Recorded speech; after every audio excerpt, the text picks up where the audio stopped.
This story is called Milo's Superpower. And here is the whole family. Illustrated by Debbie Nolasco and written by us. We have a dedication that is very special that Mark wrote, and I will get to the story. Milo was a little boy with a big smile and an even bigger heart. At just 4 years old, he had a gift that no one else in his family seemed to have: his superpower. His grandpa called it the power of joy. Milo didn't quite understand what that meant, but every time he smiled or made someone laugh, the world around him seemed to light up. Milo had an older brother named Oliver. Oliver was 7 and very clever. Like most kids, he often got frustrated when things didn't go his way. And I just want to stop and say, this page, all my students were like, "This is me!" They related a lot to that, especially because they're 7 years old. When Oliver got upset, he would stomp his feet or cross his arms and demand attention. And usually, he got it.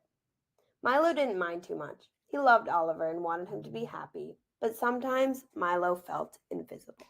Afternoon, Grandpa took the boys to the park. While Oliver was busy climbing the tallest slide, Milo sat on the bench with Grandpa.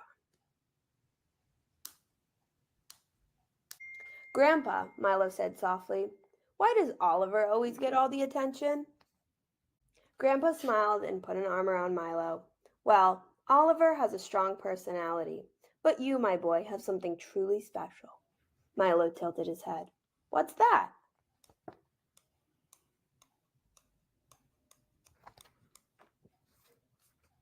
"Your smile," Grandpa said. "It's your superpower. When you smile or make someone laugh, you spread happiness.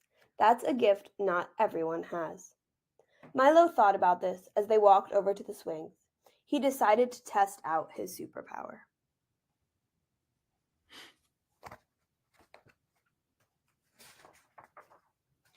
Oliver was at the top of the slide when he shouted down, "Milo, watch me! I'm going to jump off!"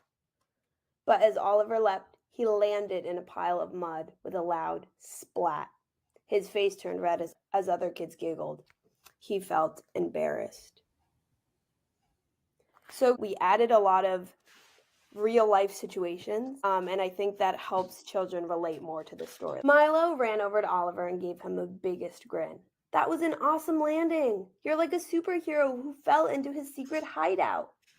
Oliver blinked and then burst out laughing. "A muddy superhero?" "Yup," Milo said with a giggle. Soon, even Grandpa was laughing.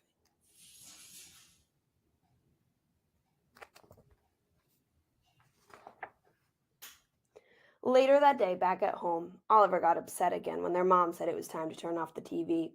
He crossed his arms and sulked. And again, my students related to that page too. Milo walked up to him and whispered, "Hey, Oliver, what if we pretend we're pirates and the TV is our treasure chest? We could guard it until tomorrow." So we see a lot of Milo kind of shifting perspective and looking at things from a new angle, which is really an important skill to have for children and adults alike. Oliver tried to keep frowning but couldn't help smiling at Milo's silly idea. "Okay," he said with a small laugh. From that day on, Milo used his superpower whenever he could, whether it was helping Oliver calm down or making their parents laugh after a long day. Milo discovered that spreading joy made him feel just as special as any superhero. And Grandpa was right. Milo's superpower didn't just make others happy, it made him happy too.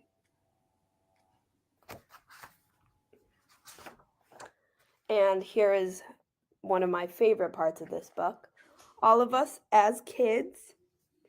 And here is Rocky and Hugo, the real children that the story is based off of. Thank you for sharing that. Absolutely.